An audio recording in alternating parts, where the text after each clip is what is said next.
श्री राम कौन है? वैसे तो भगवान श्री राम के चरित्र की व्याख्या करना बहुत ही कठिन कार्य है, लेकिन जितना भी संतों द्वारा, कथावाचक द्वारा, रामायण द्वारा मैं समझ पाया हूँ, भगवान श्री राम त्याग, संघर्ष, प्रेम, न्याय तथा धर्म के अवतार हैं। शत्रु भी जिसका सम्मान करे वही श्री राम है। एक उदाहरण से समझते हैं कि भगवान राम कौन है। जैसे राम और काम, दोनों में बहुत सी समानताएं हैं। दोनों धनुषधारी हैं, दोनों ही अपार सौंदर्य की खान हैं। दोनों को पाने के लिए अलग अलग तरीके के मनुष्य सदैव प्रयत्न करते रहते हैं। दोनों को ही प्राप्त कर लेने पर परम सुख की प्राप्ति का अनुभव होता है। लेकिन फर्क क्या है? भूत भावन भगवान शिव की त्रिनेत्र खुलने पर जो भस्म हो जाए वही काम है, और जो भगवान शिव की त्रिनेत्र खुलने पर भी जो भस्म ना हो वही राम है। चलिए समझते हैं कि भगवान राम त्याग, संघर्ष, प्रेम, न्याय और धर्म के अवतार क्यों माने जाते हैं। स्वयं ईश्वर होने पर भी जीवन में संघर्ष से लड़कर कैसे जिया जाए, इसकी मिसाल देते हैं। जैसे यदि चाहते सिर्फ पिता की आज्ञा ही तो पूरी करनी थी, अयोध्या की सीमा के बाहर जाकर पड़ाव डालकर सारे राजसी सुख भोग कर ठाट बाट से रहते और फिर चले आते। 14 वर्षों में पिता का वचन ही तो पूरा करना था, वो पूरा हो जाता, वचन नहीं टूटता।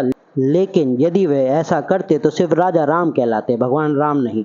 उन्होंने शिक्षा दी कि कैसे मर्यादाओं में रहकर भी संघर्ष का सामना करके कैसे जीवन को सार्थक किया जाए, और कैसे जीवन में त्याग और संघर्ष के साथ जीवन को उत्तम बनाया जा सकता है। यही उन्होंने साबित करके दिखाया, यही मनुष्यों को उन्होंने सीख दी।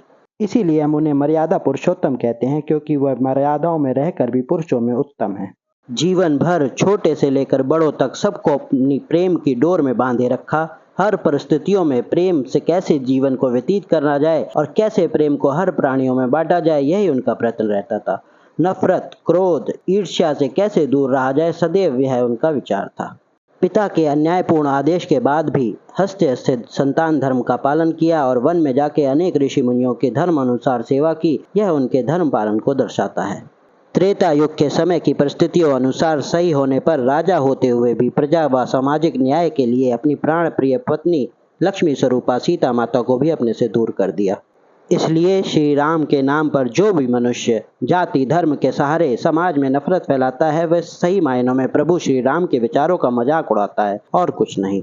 नफरत, क्रोध, ईर्ष्या, बैर, धर्म के नाम पर लड़ना, किसी अन्य जाति या धर्म के लोगों को नीचा दिखाना, इन सब कार्यों से जितना दूर रहेंगे, भगवान राम की कृपा सदैव आपके साथ बनी रहेगी। लेकिन अगर धर्म के नाम पर, भगवान राम के नाम पर इन सब कार्य को करते रहेंगे तो कितना भी भगवान राम को पूजे, वह आपसे खुश नहीं होंगे। सही मायने में श्री राम के विचारों को मानना है तो समाज में प्रेम, सद्भाव, भाईचारे से रहिए, यही उनके उत्तम विचार थे। रामायण को धार्मिक पुस्तक या श्री राम चरित्र को एक कहानी ना समझें। यह एक जीवन शैली है, जीवन जीने का एक ऐसा ज्ञान है। यदि आप उसे अपने विचारों में कर्म अनुसार जीने लगे, फिर चाहे आप श्री राम को पूजें ना पूजें, लेकिन प्रभु राम सदैव आप पर कृपा बनाए रखेंगे, ऐसा मेरा विश्वास है। गीता में भगवान कृष्ण ने भी यही कहा है, कर्मण्येवाधिकारस्ते मा फलेषु कदाचन। कर्म किए जा, फल की चिंता छोड़ दे, कर्म का फल अवश्य मिलेगा। इसलिए सदैव अच्छे कर्म करें जिससे भगवान उन्हीं कर्मों अनुसार आपको फल दें। सदैव अपने कर्मों पर विचार करिए जिससे भगवान राम आपके उन कर्मों को देखकर आपको आशीर्वाद दें। भगवान राम से जब भी कुछ आशीर्वाद के तौर पे मांगना हो तो सदैव यही कहें कि हे प्रभु, मुझे त्याग, प्रेम, संघर्ष, न्याय के द्वारा धर्म अनुसार जीवन से सुख प्राप्त हो और नफरत, क्रोध, ईर्ष्या जैसे विकारों से मुझे दूर रखें, ऐसी मेरी आपसे प्रार्थना है। ऐसा अगर आप मांगते हैं तो वो मेरे हिसाब से आपको बहुत अच्छा फल मिलेगा। इसीलिए भगवान राम को त्याग, संघर्ष, प्रेम, न्याय और धर्म का अवतार माना जाता है। इसी के साथ वीडियो का अंत। अगर वीडियो अच्छी लगी हो तो वीडियो को लाइक करें, चैनल को सब्सक्राइब करना ना भूलें। नमस्कार, जय सिया राम।